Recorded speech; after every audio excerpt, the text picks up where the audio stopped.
be here. I'm going to talk about quantum space-time and in a perspective I call relative locality.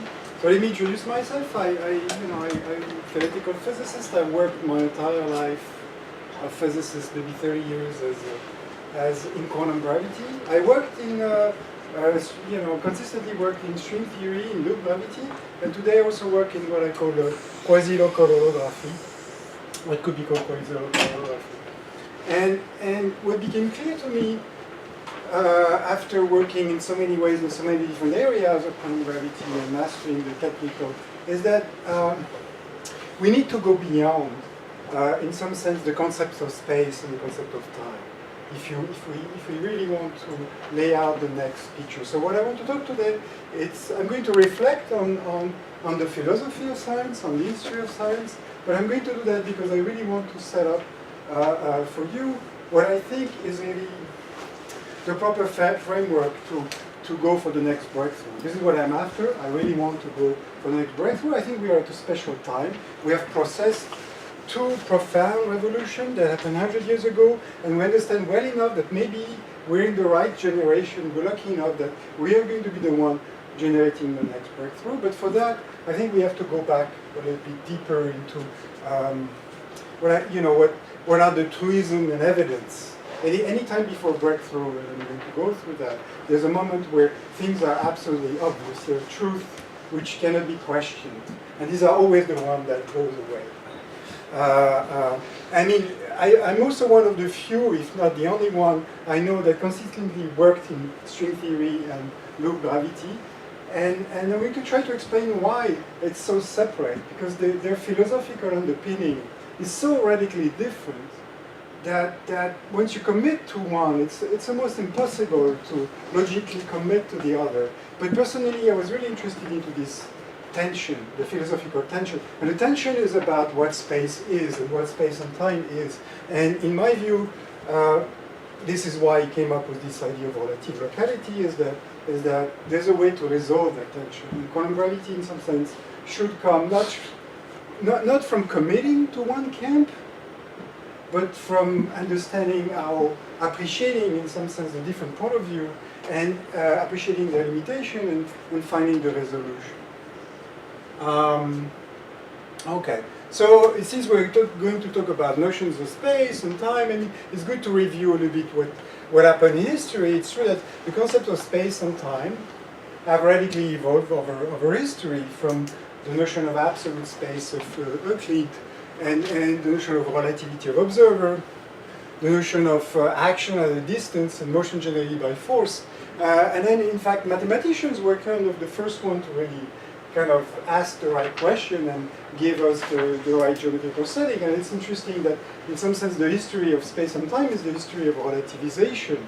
That is, which is in some sense the history of theoretical physics. The history of theoretical physics is consistently letting go of absolute structure for relative structure, and letting go of the fact that there's no such thing as an absolute observable, and it's all in relationship with what you would call the observer or the boundaries or things like that. And when you understand this relativization process, it always comes up with a geometrization process. In some sense, the way that's why somehow physics is so connected to mathematics. It would not have to be, but in fact, relativity is the reason why. Anytime we have to relativize two opposite notions, the proper way to understand it is to invent a form of geometry which express the translation between these two notions. And I mean, the typical example, and the most radical example, is of course the relativization of time with respect to space. Time is relative to space, right? And then that led to the biggest form of relativization we have for space, which is the fact that force is relative to motion, which is general relativity. But as beautiful as it is, it's kind of strange to me that this story, which runs deep, and we're just testing relativity right now in new experiments, quantum mechanics has no bearing at all on this story of space and time. So quantum mechanics hasn't yet absolutely not touched what we think about space and time, and I think it's time that it does. Okay, so this story is completely... On the other hand, we have another completely different story of physics, which is completely separated, which is the story of matter. And this one is not as linear as the story about space. Space is clearly a story about more relativization. The story about matter, I'm not going to go through, but it's a continual swing between two opposite pictures that fight each other. Essentially, the idea that what is the most fundamental form of matter? The idea that it's maybe individual objects versus continuums or fluid. And it has been going on forever. On and off, and there's always at the moment of time one guy that is the big winner. Today, the big winner, we are in the complete swing that you can have colleagues of mine that say particles don't exist, only field exists, right? So this is the complete field that all form of matter is in the form of fields, for instance.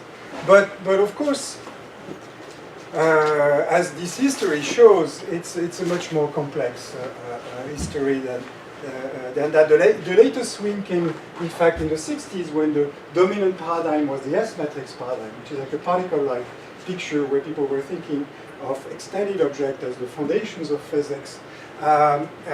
If you think about it, all the godfathers of string theory are students of Steve Chu, which were the S-matrix pope at that time.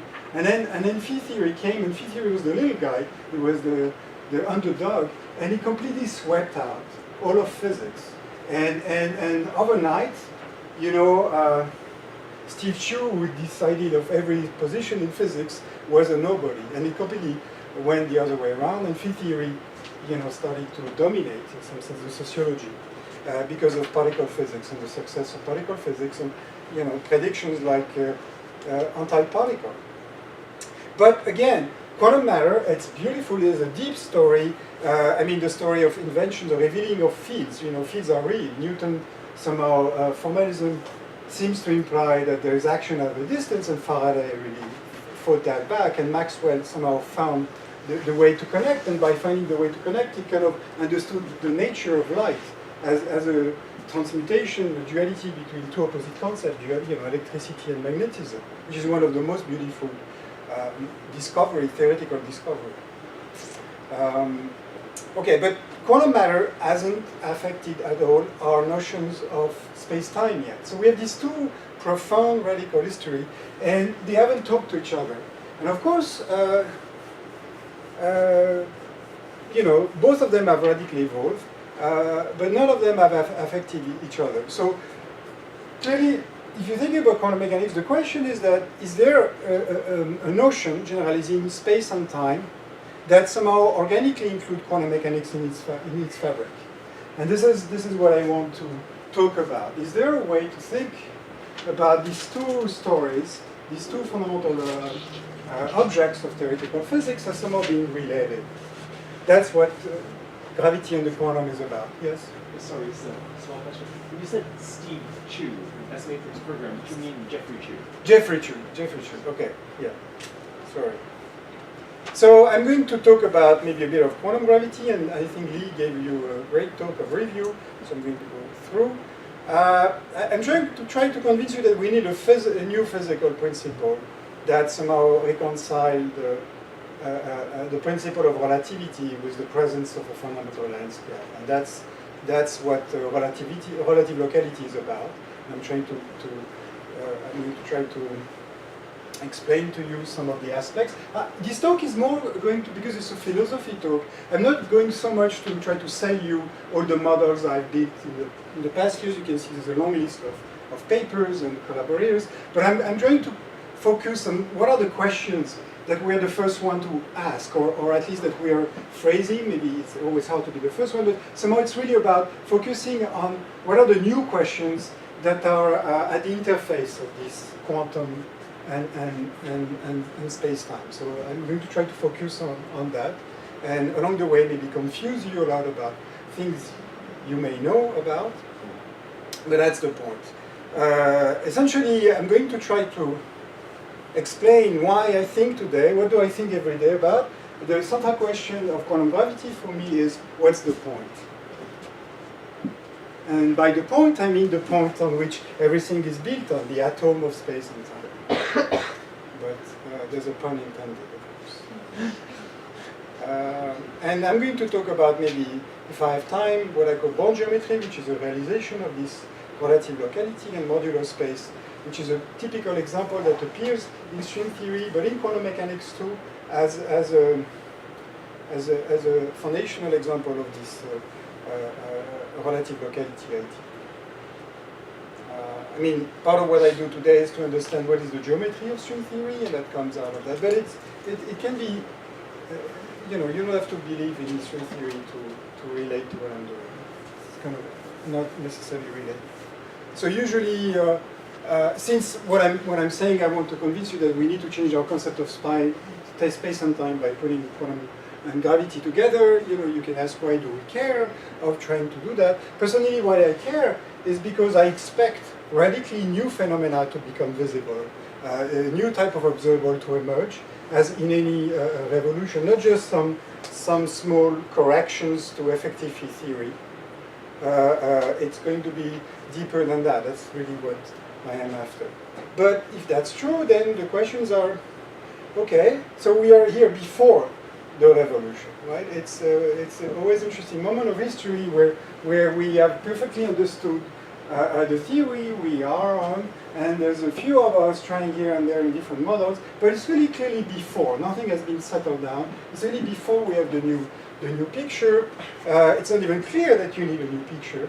I'm convinced you do. But then, okay, if you try to look through, so how do you reveal new pictures before the breakthrough? And what are the key elements? So in order to do that, it's interesting to go back to history of physics, because the history of physics has always been the same. So the history of breakthrough of physics has always the same simple elements. So, you know, if you look at breakthrough through physics, what do I mean by a breakthrough? A breakthrough in physics is a moment where invisible phenomena become visible. And we have a lower order description and a new higher order description that emerge. And the lower order description is understood as a singular limit for higher order description. By singular limits, concept invented by Michael Berry, it's a very useful concept. A singular limit is a logical system, if you want, which is mathematically consistent. It's consistent by itself. It cannot predict its own demise, almost by design, and it kind of it's complete. Except there's always maybe some kind of few bugs here and there. But it cannot reveal certain observables. So let me give you certain examples. So for instance, Eulerian fluids, so Eulerian fluids are fluids with no viscosity. So it's a limit of viscous fluid. But there is an observable you cannot have in Eulerian fluid. That is, you can predict that in Eulerian fluid, if there's no viscosity, planes or birds cannot fly. Okay? So when you see a bird flying, it doesn't matter that the viscosity is epsilon. The viscosity is not zero. Okay, so you cannot be in an Eulerian field. So Eulerian mechanics, field mechanics, perfectly consistent. You can study it, but there are certain phenomena that cannot be revealed there, like the planes. A beautiful one was Poisson Arago bright spot. So it was Poisson that went to the French Academy and predicted that at the moment the belief system was that optic was linear optic, geometrical optic. Then Freidel came up with this idea of wave optics. Okay, that it's due to waves, and I think it was Poisson. Poisson was completely adamant. He didn't like this picture of Freidel and thought that it was a total crackpot idea, and that these guys should never have been invited in the academy because if this idea was right, then it would be clear that he was smart enough to understand. It would be clear that if you put a black disk like that, there would be a bright spot at the center of the black disk. And he said, well, that's obviously completely silly, right? So clearly this theory is wrong. Because there's no way in geometrical optic that if you put a screen, you get something bright behind the screen. Okay, and of course Arago is a detailed experimenter tried to do that, and he understood that if you don't know that you have a bright spot and you put a coin here, I'm not going to see the bright spot. I really have to make the edge really clean and have the consistent light, and I have to be a very good experimenter. And he revealed that bright spot. Okay, so this is the new invisible. When that bright spot is invisible, you cannot go back, because no matter how you wiggle your previous theory, that thing cannot exist. Okay, so every breakthrough has been like that. Haralow-Bohm phase are the new invisible of quantum mechanics. Antiparticle are the new invisible of relativistic quantum mechanics. Gravity waves of GR. So okay, so maybe we it's good to think about whatever is your picture of quantum mechanics. What are the possible new invisible? In what sense today's physics is a singular limit? And of course, to reveal, this is where I think philosophy is interesting. In order to reveal new invisible, what you need is not more bells and whistles. We have enough bells and whistles in theoretical physics, more than you can muster. But we need some form of conceptual clarity and to select where to look and what to see. And this is where philosophy is interesting. Now, another element of breakthrough is that anytime we have a breakthrough in physics, it's kind of a relativization procedure, as I say. That is, it involves a form of unification of dual concepts any single time. So this unification is always also encoded in some form of universal conversion factor. And what happens is that we have in the previous picture opposite concept. Electricity is different than magnetism. Wave and particle. Space and time, inertial, gravitational mass, energy and information. They are completely opposite concepts. And then you understand, in some sense, almost mutually exclusive. That's what I mean by duality. They're both two concepts that are mutually exclusive, but somehow both of them are individually profoundly true. But they cannot be reconciled in the framework you had before. And again and again, so you can look at the history of fundamental constants of physics, and each time we had the profound unification. So H bar leads to this beautiful equation that somehow changes of energy is proportional to frequency. So energy is a material concept, it's associated to object that exists. A wave frequency, it's immaterial, it's associated to ghost-like objects, that fills the space. And when you write that equation, that relation implies that trajectory can no longer exist. This is what the discoverer of quantum mechanics struggled for 20 years. And the previous picture, if you were living at the end of the 19th century, physics was completely understood. Why? Because it's all about cause and effect. You give me the data, and I know the law of physics, I can predict. And prediction is a linear. It might be complicated, but every cause has an effect. And that is expressed in the concept of trajectory. You give me the phase space of the objects, and I see how the time flows through it. That single equation just tell you that cannot be the case. And so some people, there were like less than a dozen of them, let go of the concept of trajectory as an organizational principle for physics, and they confused themselves profoundly for almost 20 years, trying to say, how can we make sense of physics if trajectory do not exist? Only processes exist. Right? This is what it means. Here, you have an object which exists by itself, it's a wave, but it exists only in relationship with a transition, a process between two. And the first one to figure it out, it's not Heisenberg, as usually the textbooks are telling you, it's Max Born. There's a paper 1 year before Heisenberg paper that writes all the key essential formula. Heisenberg put it to the next level, and then Born and Jordan really wrote the first non-commutation relation. So I would say the discovery of quantum mechanics, it's Max Born, Heisenberg, Born, Jordan. This is the three together. Okay, so we have other form of unification, and of course, the deeper we go, the more kind of complex it is. It's clear that what we are after in quantum gravity is that we are after, in some sense, the ultimate unification, because after that we're running out of fundamental constants to put together, at least for the moment, which is the Planck constant h bar, that appears here, the Newton constant that appears here in the correlation between somehow mass and geometry. Okay, the fact that there's a notion of distance associated to energy, and the speed of light that appears in the unification of speed. Okay, so what's next? What type of duality? So what about Boltzmann's constant in that picture? Is that the thermodynamic nature of gravity? Yeah, it's true. I put it there in. I'm not sure. So maybe it should be merged at some point. But it's true that it's also fit in that bigger scheme. But it's not clear. Yeah, it's not clear at this stage that this is a useful way to think about quantum gravity. But maybe that's wrong. In fact, that's maybe a good way to think about another form of triangulating this.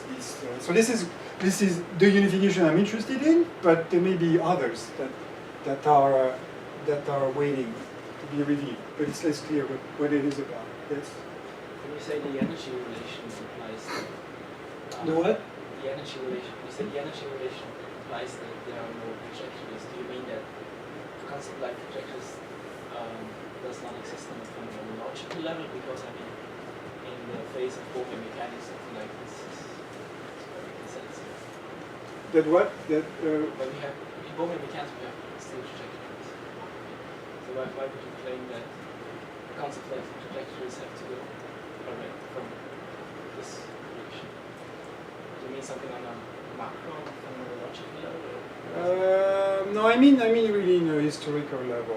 The only way they could explain stability was to say, okay, we have the atom orbiting around, and then it has to move through to the next orbit, and so the stabilization of matter was because this notion of orbits versus trajectory, and the fact that there was no way to kind of move slowly, decrease the radius of trajectory, infinitesimally, because if there was, you would emit waves.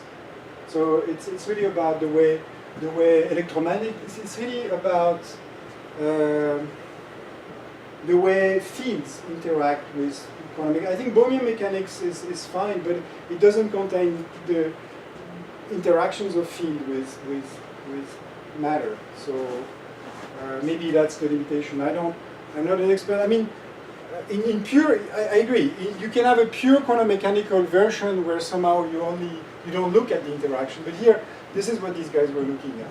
They had two real. One was the particle, which is what you call quantum mechanics, that you can Bohmianize, and the other one was the fields. And somehow the interactions between them destroy the concept of trajectory. Now, it'd be great if if it could be restored in some deeper meaning, right? Because then we reveal something about what space is about. And this discoverer Born and Heisenberg, in fact, but they went as far as saying, well, therefore space-time doesn't exist. So they really, their reasoning was not that they were trying to quantize matter, they were trying to let go of space itself. And in fact, this is what Max Born did and Heisenberg did. They just say, well, X itself, the things that you call position, has to be an operator. And that's what led to this matrix quantum mechanics. So they, that's really was the reasoning. And I think I like this reasoning, that it's replacing trajectory, which is single objects, with pairs of objects. Like it's there's no longer any object that exists on itself, they only exist in a relationship with another object that they transit to. This is how I read quantum mechanics in some sense. Okay, so what are the different attempts to put gravity and the quantum together? Can I just plug your computer in? I'm still nervous about it. Okay, yeah, I just needed to Yeah, get okay. the clock. Thanks. Yes. So, I'm going very slow, but maybe it's, I don't know, maybe it's okay, I don't have to cover everything. So, you saw with me different ways of addressing the problem of quantum gravity, right? And there's here I can see like 4 different, let's say, approaches to quantum gravity, and you may fit in one or the other, or prefer one or the other. So the first one is just quantized gravity. Okay, and a priori we can say it doesn't work, it's not randomizable, but there's a new way to look at it that says, well, it's not perturbatively randomizable, but maybe there's a non-Gaussian fixed point, and this fixed point is non-local and not perturbative. It's called asymptotic safety. So this one is like the most conservative, in the sense it doesn't change even the framework. It's just field theory, but with a deeper understanding of what the RG group can do. Now, another, which is also very simple in some sense, is just say, well, maybe you don't have to quantize gravity, but you have to quantize geometry. Somehow you have to take for serious the fact that the metric is the field that measures distances, and if that metric becomes gapped or discrete, then you have a completely different way to think about geometry, and therefore the cutoff, which is inside space. And you take for serious the fact that observables are non-local, and discreteness is kind of built in the space. The challenge there is in terms of trying to reconcile the picture with the general relativity principle. It's a very Hamiltonian picture in some way. I worked on something called spin foam, which is trying to covariantize it, but it's fair to say that that's part of the challenge here. So trying to understand what is the general, what replaces the principle of general relativity for this kind of quantum geometry. Now, string theory is a very interesting approach. So these are the 2 really I contributed to. Now, it's an opposite picture that you don't really start from the space. You start from changing the nature of the probe. The probe is, instead of being a particle, is now a non-local object. It has an intrinsic length scale, the string length. And the beauty is that this one is consistent with relativity. So it put on a delocalization scale which is consistent with relativity. But up to very recently, it hadn't changed our concept of space and time.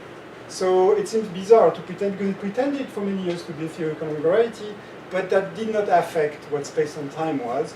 And for workers in quantum gravity, that seems always a bit strange. Like if you understand quantum gravity, you should understand how causal structure fluctuates, or how the cutoff is built in the space itself. I think now it's starting to change. And then there's a new wealth, I think, out of frustration of the standard model not really working, people have proposed emergent models. Say, well, we don't have to understand it fundamentally. It's just all emergent, which is never wrong. And it allowed to prove certain things. For example, Rava gravity or Java gravity is a very interesting model where you say, if I call quantum gravity just quantization of geometry, and I let go of the relativity principle, I can quantize gravity. So in fact, it's very easy to quantize gravity. And we have many models that quantize gravity. What's not easy is to do it in a way that respects the relativity principle. Another interesting model, very popular, is ADS-CFT. Somehow you kind of replace the model by a quantum system, and this quantum system contains all the observable that you, in principle, need to probe space-time, but you don't have really to tell me what space-time is about. Or you have to work very hard to try to reconstruct it. So that's another way to think about the emergent model. And then, there's other sets, like causal sets. I'm sure Lee told about that. Causal sets is that you postulate the fundamental discretizations of space, time, which is consistent with the principle of relativity. So you can see here all the different slices that you try to reconcile 3 different principles, and you can only do 1.5 at a time. So then you decide and you say, this is my theoretical axis. That's the way, and then you stick to it. But I think we have learned enough for me that I want to stand in the middle. I want to not have to choose unless I'm forced to choose one or the other, but I want to learn from and draw from all of these approaches. And of course, the natural question is, why, despite this whole diversity of model, what have we not done? What are we missing? It's not that we are in a lack of theoretical ideas. So what have we haven't tried? Maybe to understand that, let me focus on 2 of the approaches that most radically differ in their philosophy, which is loops and strings. Okay, so it's two opposite philosophical traditions. What is one of the most fundamental questions in physics is, it's a question, what is a thing? That is, what is the fundamental thing that you build everything on or from? Okay, and that's what physicists are trying to do, trying to find the fundamental blocks, the laws of nature, reduce the complexity of the world into a few fundamental things. And in the philosophical tradition, in the history I drew, you can clearly, it's of course much more complicated than that, but there's clearly two attractors. And the two attractors are, well, the most fundamental thing is the biggest thing in the universe, which is the universe itself, it's space and time. Why? Because it contains everything, it decides the symmetry of things, the symmetry of things gives charge to things, mass and speed, and then everything follows the law of the universe, which is geodesic motion, which is just a straight line of time flow. Okay, and then you can construct everything from the infrared system. Okay, but the other tradition, and that's essentially loop. Loop is like a geometrical setting, it's saying space-time is everything. So what matters, and okay, in loop what matters is the structure of the whole. And then, you try to quantize space-time itself, and you hope that if you understand the quantization of space-time itself, the parts will just follow the law. Because there's a sense in which you can even argue that for usual field theory. That's about the nature of a particle, so representation of the Poincaré group. The Poincaré group is really a structure of space-time itself. This is this kind of Wigner type of argument. So this justifies, so this is essentially saying that the infrared, is the guy that dominates the physics. And then you can even forget about the UV degrees of freedom, which are matter, because maybe they appear just as defect of the infrared, or they kind of follow the law. There's a context where you can work it out mathematically. It's 3D quantum gravity. 3D quantum gravity, this perspective works entirely, and you can understand, and I worked on that, you can reveal matter as defects of space-time, and they follow, just you create a defect in space-time, and it has to follow all the laws you would assign to particles. But in 4D, okay. Sorry. Yes? And what's the problem in 4 dimensions? Why you cannot do that? Well, we cannot. I mean, at this stage, we cannot. Maybe I'll go back. Is that in 3D, there's a sense in which the natural defect of a space-time is always of codimension 2. So you go to a slice, and then you poke at it. So in 4D, it would be like it would be an extended object, and that the extended object, when you naturally follow its dynamic, doesn't really work. So in loop gravity, the natural excitations are really associated with flux, and they're really 2D. So they're not particle-like. So you would like to go lower in the codimension. It's not that it's wrong. It's just that it's kind of a deeper. It's hidden. It's a layer below. Okay, so that's one point of view, and you can ask yourself, I don't know how the room divides, but it must divide. If you have thought about the problem, you must have a thought about which one you prefer. The other point of view is, well, that's completely silly. It's saying, well, no, everything is in the UV, right? I mean, I'm a complex system. If I understand, I'm made of many cells, so I results from or neural networks. I have little logical gates, I connect them, I get a complex systems, and this complex system is made out of elementary objects that I plug and connect together, and this is this connection level that creates complexity, and everything, every whole system is made out of its part, because I can break it down and break it to its elements. Okay, so this is string. String theory is saying matter is everything, so much everything that all I have to do to define the theory is change the nature of the probe and tell how it interacts, and that's it. That defines the theory. Okay, and in fact, in string theory, there's this beautiful, beautiful result by Freidel that shows that if you take the string and you try to break it into its smallest element and you demand certain notion of consistency called conformal invariance, you can derive Einstein equation. So in string theory, there's the weirdest equation ever written, which is in fact an equation that says that the smallest object in the universe controls the dynamics of the universe itself. That's the original project of string theory, and I find that project very interesting. it's in that sense that project is less popular. It's no longer even followed by string theory, but this is what string theory is at its heart. This idea that the deep UV of the probe knows about the Einstein equation. So you can see how, I mean, if you put the two in the same room, that's kind of hard. Okay? But what I see is an interesting duality, and I want to accept that both are profoundly true. So the next evolution for me is to find the duality. In what sense this is reconcilable? That what is the language, the mathematical language that allows me to say that UV is equal to IR in that sense? Okay, so what is, so what is the point of convergence of this diversity of approaches? I see only one, and it's a very strong one. It's non-locality.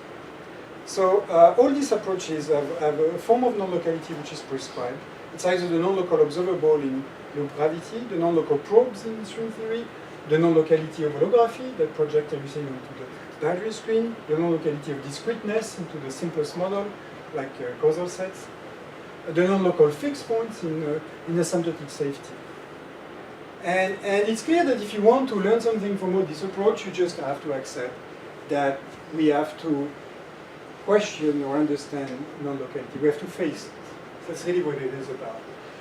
What the limitation, in my view, of all these models is what they do is they don't really, none of these models, maybe except for loops to some extent, but none of these models ever really ask the question, what is the shape of non-locality I need to make sense of non-locality? And this is exactly the question I want to. So what I learned after 30 years of working that, I learned that this is the very useful question.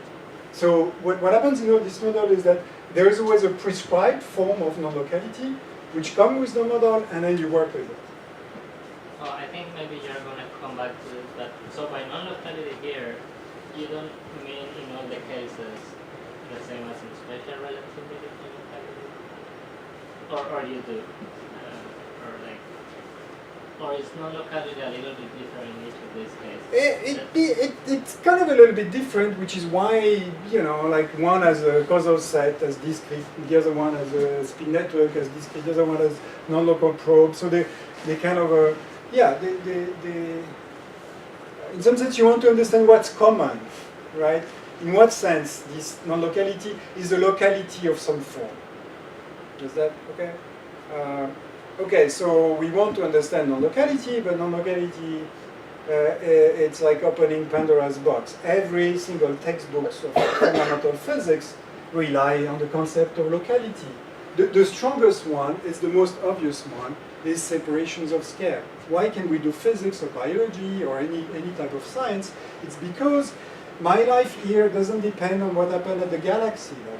There's a separation of scale. Physics at the galaxy level is not the same as the biological scale, at the grain scale, at the micro scale. So I can do, I can study the brain without knowing particle physics, right? That's separation of scale, and that's a very usual. But if you're a physicist, it's true. But it's also, as a theoretical physicist, we also have this holistic point of view that it's all about simple objects and it's all interconnected, right? So. But locality, separations of state. This is the locality of the RG flow. It's very important that you have a complex system and there's different structure that appears at different scale, and they don't interact. It appears in the locality of asymptotic states, particles, locality of interactions. These are the foundations of modern physics, and even deeper. At least I could make sense of non-local space. I mean, there are models like Java. I gave that model as it's a non-local space. But if you put together relativity, this means non-local time. And then, what does that mean? So clearly, touching space and putting relativity, this is why it's possible to quantize gravity if you don't put relativity, because somehow you can still mess up with the concept of space. Everybody's okay with that. But the concept of time, which is the concept of locality, of causality, of allow to separate correlation from causality is so central that we don't have a good framework to think about it. So we need to open that box, but not let all these guys out. So we need a principle, right? It has to be tamed in some way. It cannot just be arbitrary. People have tried, and these are spectacular crashes in the literature. It's not a new idea that you need to go from locality. It's a slippery. Okay, so what are the main? In some sense, to understand what we are after, it's good to try to understand what is what's the fundamental clash we're trying to resolve between gravity and the quantum. So usually it's say that it's non-renormalizable, which is true, but it's kind of a technical issue. It doesn't give you any information. Another aspect is that, well, if you take the microscope type of experiment and you try to see, well, it's like, trajectory do not exist. If I try to probe them, I get kicked out of them. So they don't exist in the sense of non-observability of them. So here, same thing with the black hole scale. If I probe a certain scale, it doesn't exist, but it tells me what it is not, and that's it's never really useful to know what it is not. What you want to know is what it is. Okay, so you want to think in terms of non-locality, in terms of what it could be. And there's a very interesting idea that I subscribe to, which goes back to Max Born again, the inventor of quantum mechanics, so Max Born realized, which I call Born duality. Max Born realized there's a new symmetry in quantum mechanics, which is Born duality, which is essentially you can exchange position and momenta, can change polarization. So the polarization is the choice of, if you want, observer, reality of observer. When you are in quantum mechanics, you need to choose a slice of your phase space, and that slice is the slice on which you're going to refer, every observation to. But ultimately, you can change this slice. You can go from a position basis to a momentum basis, and there's a relativity of that radical change of observer, if you want. So quantum mechanics does allow that possibility, and let's focus on the one where it allows to exchange position for momentum.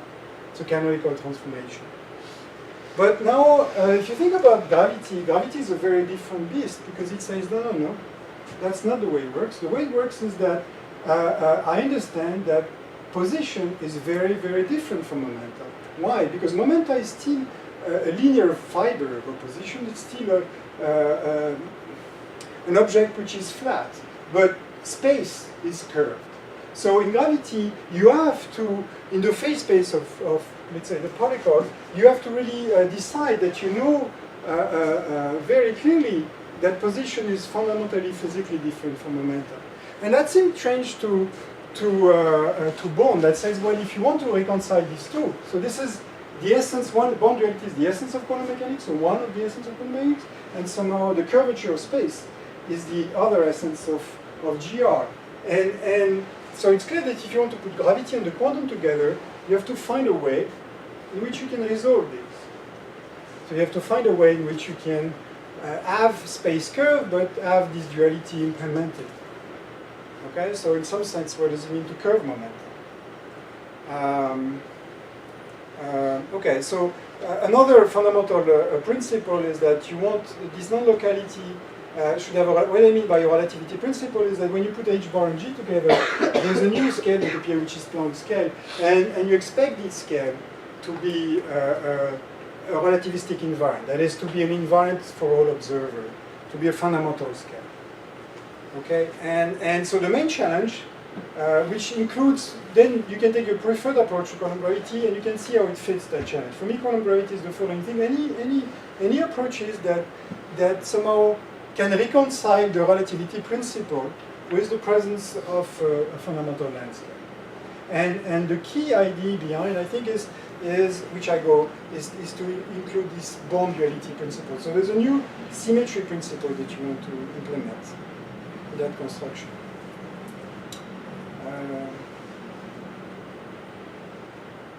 So for me, theory of quantum gravity should emerge from a theory which is quantum as a fundamental delocalization scale and as some kind of form of Born duality require, and locality cannot be arbitrary. So if you subscribe to this idea of relative locality, so relative locality is an attempt to implement these questions. It's not really, it's an organizational framework which allows to tame non-locality. It leads to fundamentally new sets of questions and technical tools. It's not a full-fledged theory yet. So it's more an invitation here. So in relative locality, you try to think of spaces as not an absolute concept, but as defined as the process of localization among fundamental probes. And there's this idea that maybe different probes have different notion of space-time, and that notion of space-time is relative to the nature of the probe. And that bond duality, okay, is part of the symmetry. So in order to understand this idea of relative locality, let's try to reveal what is the hypothesis, which is in many of textbooks of physics, which is the hypothesis of absolute locality. So it's good to know that, as I was saying, anytime you go through a breakthrough, you have to let go of fundamental truism. We always function by truism. That is, we always, at a certain level of thoughts, we always have thoughts where there's absolutely, there are evidence, right? Things which are so true that we cannot really formalize them. We don't have a name for them. They are just are. These are the truisms, the evidence that somehow are revealed by them. So the truisms of absolute time. There was nobody before Einstein that said time is absolute, right? Time was obvious. So here, what is the truism? It's this notion of absolute locality. So absolute locality,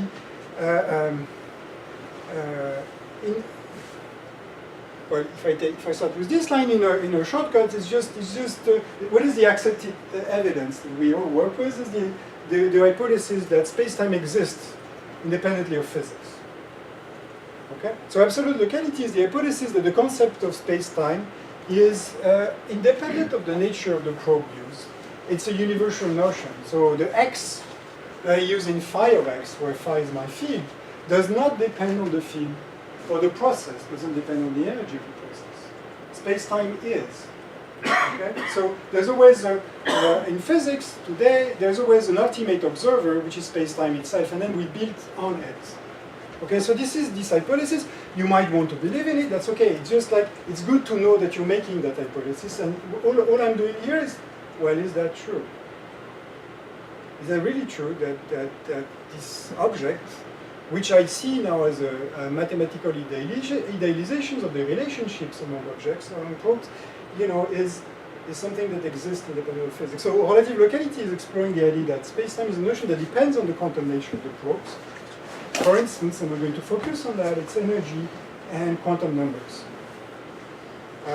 And somehow the usual notion of space-time, it works very well, right? We have to accept that. Why it works very well? Because it's very well adapted to probes, which are point-like, they have no extension, and they are classical. So as soon as you start to have probes which are either quantum, like quantum particles, or extended like strings, then the usual notion of space-time starts to get a bit wobbly. So we have to, yes? So you put sort of x there that makes x look like a coordinate. We're kind of used to different possible coordinates, and one might not then be that afraid of the idea of the coordinates depending on the field. But often, sometimes people will put p to think of this exactly as a function of the point. Oh, the point. Yeah, I mean. Okay, I'm going to call x and q, but here, yes. It's really like what's p. the point? That's what I call the point. And that's this is the point. Yeah, this is p. This is the guy. The guy that we all assume it exists, but nobody has ever shown you a point, right? Like I cannot grab a point and put it in a box and study it, and study its structure. Right? So that, as a physicist, it kind of annoys me that all of physics relies on something that we cannot definitely observe, and that's what I'm after. So that's the point, okay? And we have to accept that everything is built on the point.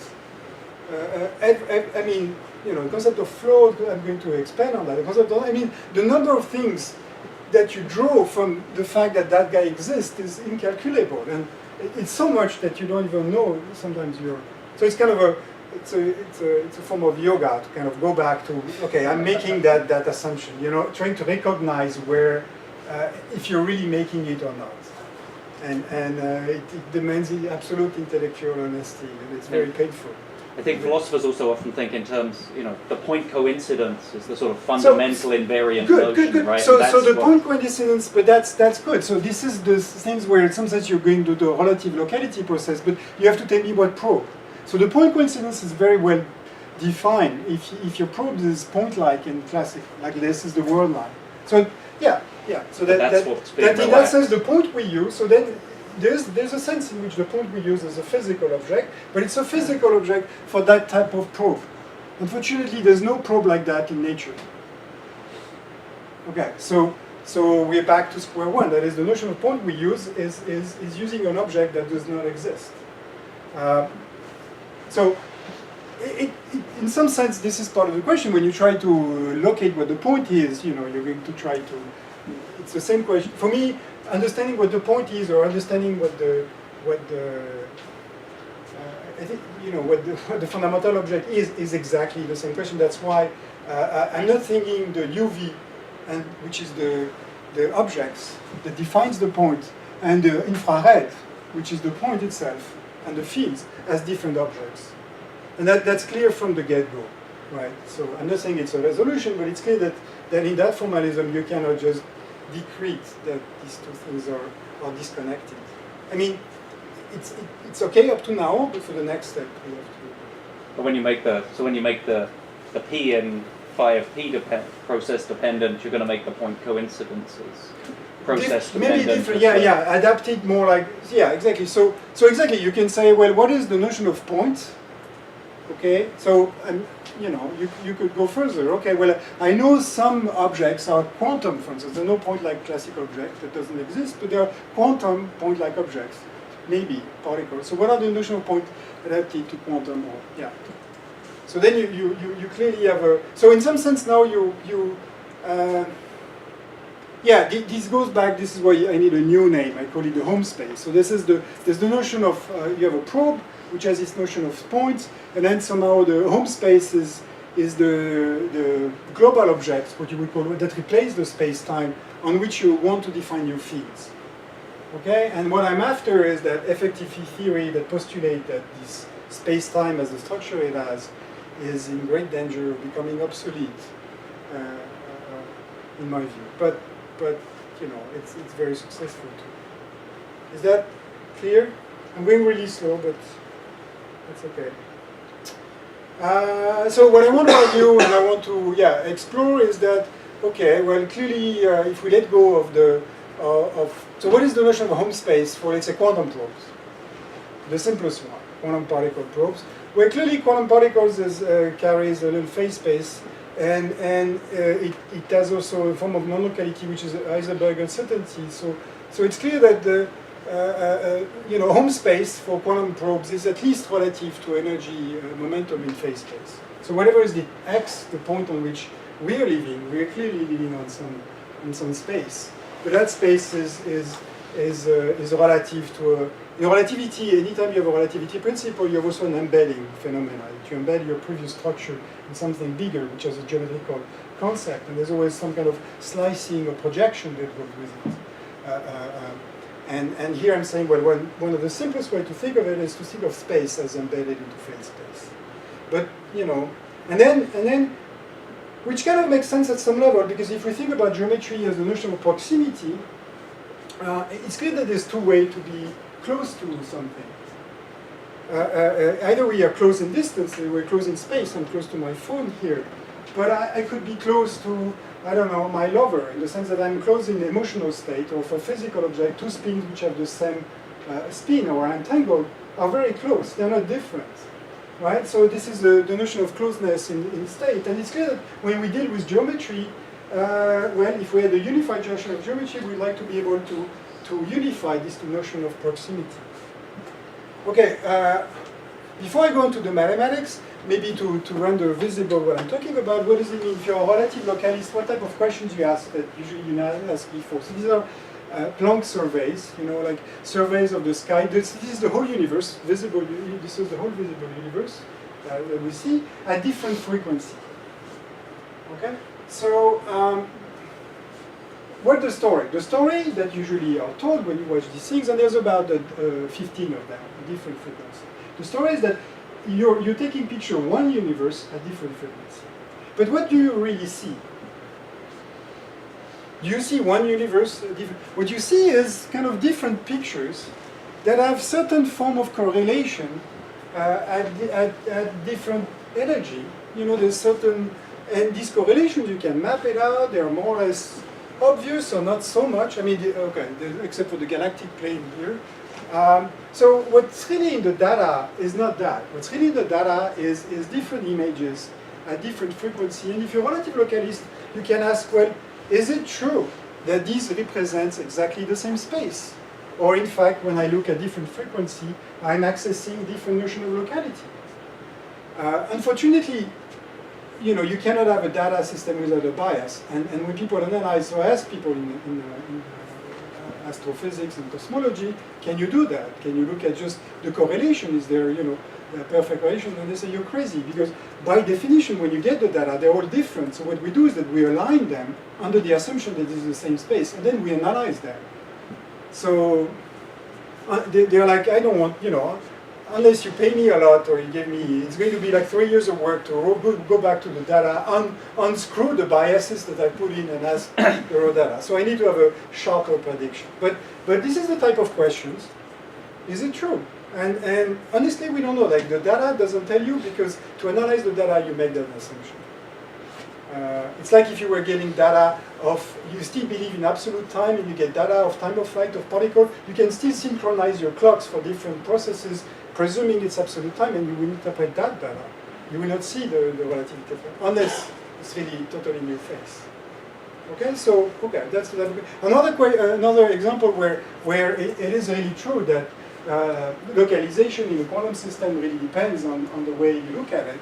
It's in, so these are beautiful pictures of, let's say, atomic systems at different energy probe, and you can see that depending, it's the same system, but at certain energy, this is not the energy of the system. This is the energy of the guy that looks at the system, and depending on how he looks at it, the system is either translation invariant, completely ordered, or disordered, or there's quasi-particle in it. So the same system has different phase transition, and it's obvious in quantum mechanics. What you're doing is that when you're looking at a system, you're taking a slice of the wave function, and this slice is telling you the electron density at the energy you're looking at. And therefore, the system, the question of whether it's ordered or disordered is in the beholder's eyes, it's not in the system. So this system is many systems at once, in some sense. So the analogy would be that, the quantum crystal is space-time, and the electrons are like the probe, and then clearly, locality is in danger of being, here it's clear that locality is not absolute, but in condensed matter, relativity is missing. Okay, I say that the fundamental question, which is a pun, I found it funny, but I like it. It's just, what's the point? Okay, so now, and the point is the P, the guy X, I call it X, but I should call it, because the P is coming. Okay, so that's the point. What's the point? That's really the question that every quantum gravity model is somehow sometimes not trying to ask, they always postulate a notion about what's the point, but this is really the question. And this question, strangely, hasn't been really asked so far, so this is where I see an opportunity. The history of research in quantum gravity, it's like 100 years old, but that's the simplest question you could ask. And that one has been asked only for a few years. It's very fresh, and it's very interesting. So to appreciate the question is it's nice to understand what are the story we have about the point today as a physicist, as modern physicist. And I think there's different stories depending on what you think the fundamental object is. Is it UV and IR? So what is the modern conventional point of view on the point? The modern conventional point of view is that fundamental objects in physics are fields. Okay, so when you define fields, to even talk about the notion of fields, usually you have to assume the preexistence of the points, which is a manifold. And then you define the field as a vibration over the manifold. Okay, and a field is a section, so you just say I have a manifold, this guy exists, and then you put some kind of vector bundle, and the field phi is a section, of that bundle. That's the technical way. Okay, so the field presumes so in field theory, the space of label of the field is a classical object that pre-exists physics, And then the goal of field theory is to quantize the field, but leaving space in touch. So if you think of the field as a pairing of phi with the point, then what you do is you put a hat on phi, but the point is not touched. Okay? And so in field theory, point simply exists, and we don't ask questions about that. That's the most accepted views on the point. Now I see two limitations of this picture, despite the fact that it's been very successful. One is the Coleman-Mandula theorem, which is there's a very beautiful no-go theorem in physics that says that if you try to have this bundle structure and somehow you assume that there's a notion of bracket, that is, this bracket defines the differentiable structure, okay, but it also defines the symmetry, okay, and then you have a notion of mapping down, let's say, your bundle down to the tangent space, and this is called an anchor, like that. And then you assume that this bracket satisfies Jacobi. It's very general action. So in some sense, you assume that you have a metric which represents the action, a bracket that represents the symmetry and the differentiable structure, and you have an anchor. So now that your fields are anchored to space-time, then you can prove. It's very clear. It's very easy to prove. You just look at the kernel of this anchor and you show it's separate as a Lie algebra, which is finite dimensional and simple. So therefore, your symmetry group has to just establish itself as a product of diffeomorphism times the symmetry algebra. There's no way you can ever mix gravity symmetry group and matter symmetry group. Okay, so it's a no-go theorem that in some sense you're done. If you believe in field theory, and if you think that quantum gravity is a unification, it's impossible. Yes? Yeah, this works for quantum fields or for classical fields? For quantum fields, it's very, yeah. I mean, it's a classical derivation. The quantum derivation is more, is more. Okay, and this is the only why people got fascinated with supersymmetry. The only reason which I think is valid is just that this is the only slight counter example that people found up to now of a way to avoid that rigidity. That here, if you change a little bit the notion of symmetry and replace it, okay. But I think today there's a beautiful theory of mathematics which is developed, which is called generalized geometry, and we understand there's a new mathematical tool. We're like at the moment when Riemann invented these tools way before Einstein. Cartan invented it at the same time, but we're at that time where somehow there's new mathematical tools that allow us to, for the first time, go against Coleman-Mandula. So Coleman-Mandula says if you believe in field theory, you better let go of the idea that you're going to unify. Okay?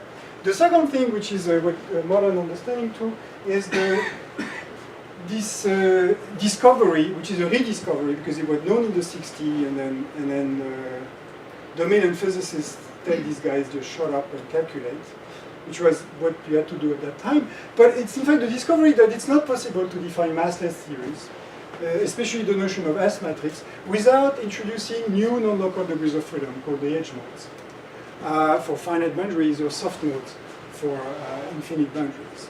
So these degrees of freedom, what they represent, they really represent the choice of reference frame. That is, when you define a field, it's a gauge field, it's a gravity field, you need to tell me in which gauge frame or gravity frame you are going to define that field, and that somehow allows you to define the notion of vacua. So the basic assumption was usually that, this frame field decouples. So you can think of them as the mathematization of the observer, if you want, and I can then fix them classically and treat them completely classically. And now we know it's completely wrong in the sense that if you make that assumption, you can prove that the S matrix elements are zero, okay? Which means they don't exist. We now understand that the concept of, this is what has happened in the past 5-6 years, that the concept of photon or graviton is only relative to the condensates of photon or, that already exist and pre-exist the system. So the n+1 photon is not the same as the first photon. And somehow, because by putting more of these soft photons, especially the low energy one, what you're doing is kind of slightly shifting this vacuum. So field theory, this idea that somehow you can split the field into a quantum object and a classical object, it's tied up with the idea of the unicity of vacua of phi theory, and we know now that at least in theories which are gauge, that is massless, this cannot be done. And it turns out that the standard model contains only massless fields. All the masses in the standard model comes from symmetry breaking. So there's no physics as we know without massless fields. And it has many physical effects, and people are going to eventually measure them. It opens a new, completely new phenomenology, the phenomenology of memory effects. So this is a big deal in physics these days. This is a big deal. It's still phi theory, but it's okay. So as I was saying here, the point in phi of x is really the notion of fields is also something that really appears in the process of RG, renormalization. Right, so the notion of points in phi of x is really an infrared notion of points.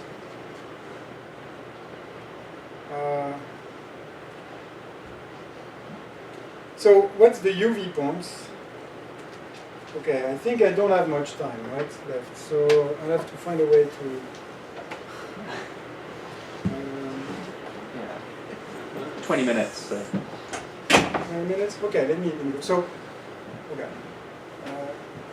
Maybe it was good just to set up the framework and let go of the answers. So It's a this long is, lunch break, 50 till 6. So we have seen Oh, yeah. So the accepted notion is the notion of infrared locality, right, the locality of fields. But in some sense, there's another notion of locality is that there's a notion of the form of reality, which is which is tied up with. It's always tied up to what do you call classical, and you can have classical fields which are real, but you can also have classical particles. I can think of this object as following the laws of Newton in some sense, and then you can take the point of view that fundamental objects are the particles, for instance. So if you take that point of view, you get a very different picture of what X is. And for particle, eventually you're going to think it could be a particle or world shades, right? So this is the same picture that the string is in initially. So these are maps from some fundamental world line, which contains the proper time, if you want, to my space-time. And in this picture, the position X, the point X, is now a field itself, which is part of a phase space. So it becomes a quantum operators. And these quantum operators are conjugated quantity, which is conjugate to momentum. Okay? And now from this perspective of particle, what do we call the space-time point? It's a very complex object. How do you go from this operator in a phase space to a space-time point? Well, the only way to do it is to think of processes, like a network of interactions. So you have a particle, it meets another one, this is the coincidence. And then maybe it exchanges or it nucleates, and then you can think of all of us here, if we trace out our atomic world lines, plus all the soft photon in these rooms, this is a humongous 10 to the 60 type of world lines that interconnected and draw a very complicated network. And the key is that the relativity principle tells you that the time flow along this line is completely immaterial, but all that matters is when it touches. Okay? So the only type of interaction you can have in relativity are contact interaction. Either you are at the same point or you're not. And that's the only thing you can say. This is the principle of relativity. It's very radical. Like there's no time besides the interactions. And the only way you can interact is by contact. And you can write the laws of that. We played with these games where when you write the laws, you see that you need a law for the propagation and a law for the interaction. So the propagation, what you need is a momentum space metric plus the phase space element. And then you need an interaction at the vertices, which is essentially, you have to include a Lagrange multiplier, which is essentially conservation of momentum. And then what's interesting about this is that locality. So here, UV locality is clearly not a locality in space. It's a locality in momentum space. What you need is a metric in momentum space, and you need a connection in momentum space. The metric to define the mass shell, the connection to define the momentum addition. And from there, you define localization process by a big network where you identify certain points and you measure the relative positions of different points in your process. And the fact that this process has low curvature defines the stability of this. Okay, so we played with that, and then it turns out that UV locality is really a locality. So the point, the UV point is not x, it's really p in that sense, in the sense momenta. And then you can play with it. You can say, well, what happens if I curve momentum space? And you realize that curving momentum space introduces fundamental non-locality in the system. Okay, which goes back. So it's kind of a model that explains in what sense curving momentum space is a very definite form of non-locality here. And usual locality appears in the linearity, in the flatness of momentum space. So by demanding that momentum space is flat, this is what we mean in that context for locality. So we have a okay. So X is a field, and locality appears from a network of interaction. So now what we have is some kind of tension between the IR field picture of space-time as a classical object, and which is given once for all, and the UV probe picture where space-time appears an operator, and it also appears as a slice of phase space. So the usual space, the X that appears in the phi of X, the usual field, is the slice at momenta equals 0. Okay. But you could say, well, what if I do bond duality? That is, I create a canonical transformation of that. You can work out the canonical transformation. Then you find that in order to parameterize the sets of slices of space inside the phase space, you need to introduce a gauge field and a metric, or a frame field. And essentially now you can say, well, the slice of phase space is the little PA equal constants, right? And remarkably, in fact, you can see that the fields of GR and Young-Mills just appears naturally as a way to place. They're really just choice of frames of a way to place space-time inside phase space. Okay, and here what appears is that there's two notions of momenta. So there's the momenta which we usually sometimes it's hard to appreciate that there's really two notions of momenta in physics, and they're different. And the equivalence between the two, this is the equivalence principle, is a deep expression. So there's the kinematical momenta, x dot, velocity, right? So that's usually we equate velocity with momenta. But there's another notion of momenta, which is the generator of canonical transformation, translation of x. Okay, and the canonical momenta is the conserved quantity. So there's two notions. There's the conserved quantity, the charge of translation, and there is the effect of translation itself, the flow.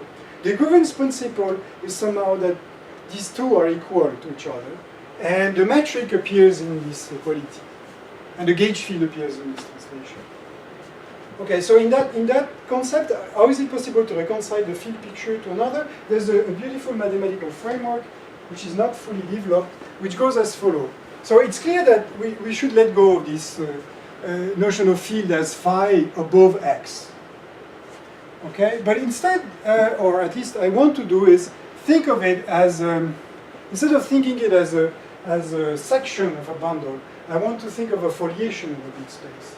Mathematically, what it means that what I want to think of the field is that I have a big space in which everything pre-exists, which is the space where x and phi. So there are directions which might be space-time, there are directions which are fields, but in some sense the field is some form of relation between them, and I'm no longer demanding that this relation is completely canonical. There's a previous set of coordinates. It could be more flexible.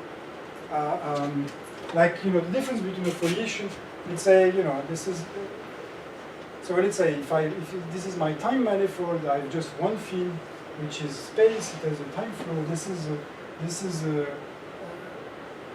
This appears as a section of a line bundle. But I could think of it as, well, what I have is really time flow, and in some sense, space is always the guy which is transversal to that time flow. Okay, and in that case, there's not one notion of time. There's a notion of time that I have to rotate in field space. Okay, so there's a formalism here you can develop, which is think of the field as a finite dimensional system where you put together x and phi, and what you're quantizing is x and phi together. And in fact, as I was saying before, if you really want to have the particle picture, you should quantize xp and phi. So in that setting, here I'm using different letter, but you should just think of it as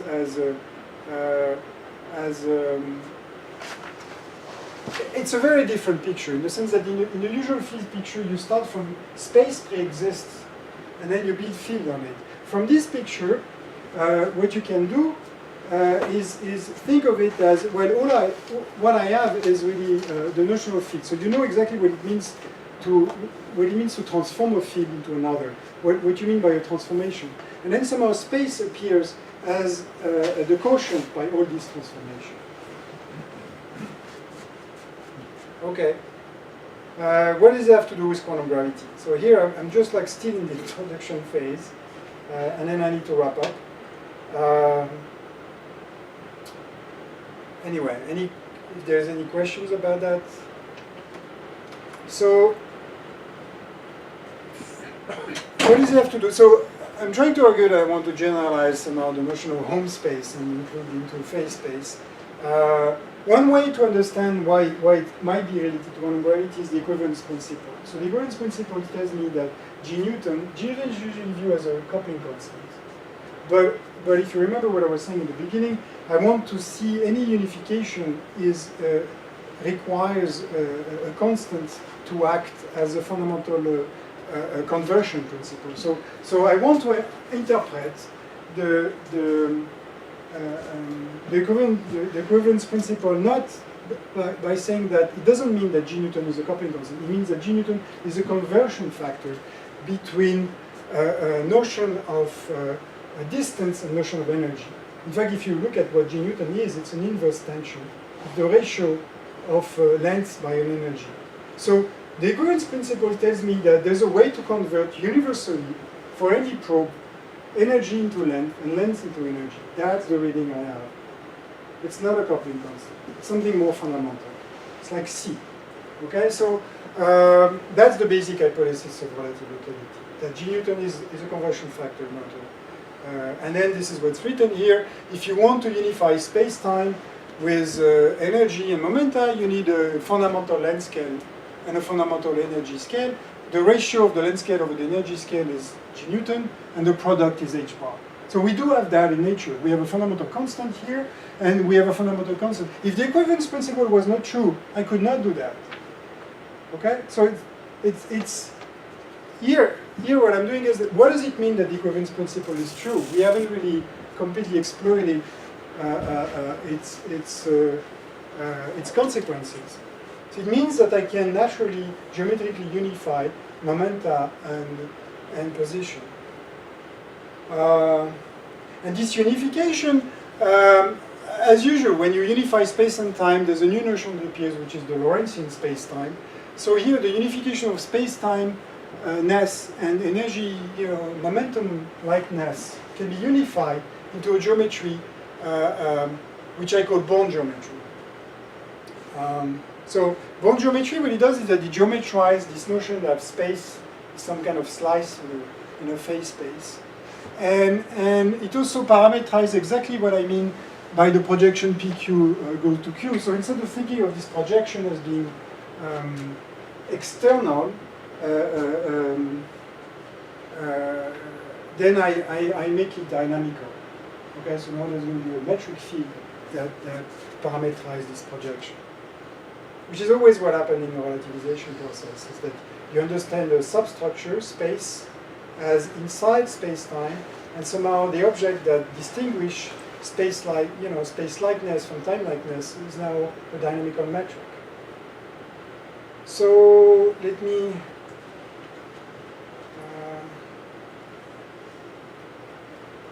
skip that. Essentially, okay, we have worked out this kind of a unique form of geometry which contains, which unify all what we know in mathematics, which is symplectic geometry, which is the commutation rule.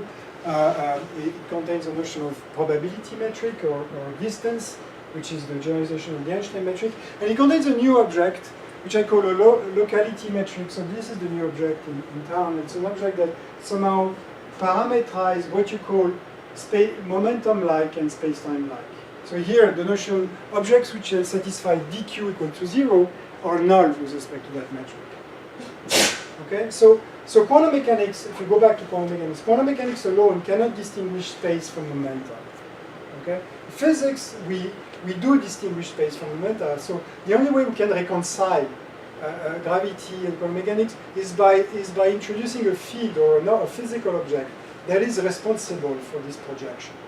And it turns out that this object has a very specific signature. And what is its function? So maybe I'm going to end on that. It's okay. We want to understand. I was going back to the project of relativity, right? I want to add an extra line in the sense of geometry we have. So if we look at what is a geometry, okay? The geometry is what are the geometry we use? By geometry, we really mean 4 different structures, okay, which are interrelated to each other. So geometry is a set of points, okay. So really, you set a set of points. Then a geometry is something which contains a differentiable structure, and the differentiable structure is usually encoded into the Lie bracket. Okay, this is the object that defines the Lie derivative. This is the object that you use to define flow. It's somehow a set of points is just a set of points. What you need to tell me is how can I move from one point to another. I need the notion of flow. This is what the bracket is. This is what a differentiable structure is. Okay, once we have that, we can define the notion of a metric that measure the distance. And then once we have that, we can also define the notion of a connection that allow transport, not of the points, but transport of objects along the manifold. Okay, connection transports things above the manifold. Vectors or fields or spinors. And it's true that if we review the history of geometry up to now, we started from a system where all these objects were completely kinematical. And in Euclidean geometry, the notion of transport and the notion of motions are absolutely equal. There's no distinction. In Lobachevsky-Riemann geometry, all structures are kinematical, but motion now differ homogeneously from transport. So this is the notion of curvature. That the way I move on the manifold is not the same way as I move object on the manifold. The way I move inside the manifold is not the same way I move object on the manifold. There's a curvature. So even if I move something and come back to the same point, the object feels a rotation. Okay? Now in ancient geometry, this is where it really gets interesting. Point and motion, so these two objects are kinematical still. So there's still a fundamental kinematical structure that this is the notion of space-time. It's still the same differentiable manifold. But metric and connections are now dynamical objects. And what bond geometry allows you to do is get the full expression of the relativity principle, so go down one line. So now what I'm after is, and it's clear somehow in my expression of Coleman-Mandula, that what I'm after is not quantizing the metric, or quantizing the connection as most of us tried for many years. What you're after is generalizing the notion of differentiable structure itself, like the structure of the points. Okay? And we have now a geometry that allows to do that. So it means that what you call the Lie bracket is now a dynamical object which is determined by equations. And that's a radical departure. That's a new form of geometry. I'm not going to explain that, but essentially the main point is that you can find, from this generalized, let's say, bond geometry, you can, this bond geometry allow you to define a natural projection to what you call a slice. Okay? If you put together omega and eta, these two geometrical objects, they define a slice inside, and that slice inherits a bracket, which is a generalization of the Lie bracket. So the bracket is then dynamical. It depends on your symplectic structure and eta. And then on that slice, there's a natural metric that comes in, which is the Riemannian metric. So this object, you can embed usual Riemannian geometry into that setting, but this is more general. Okay? We have proven several theorems about that.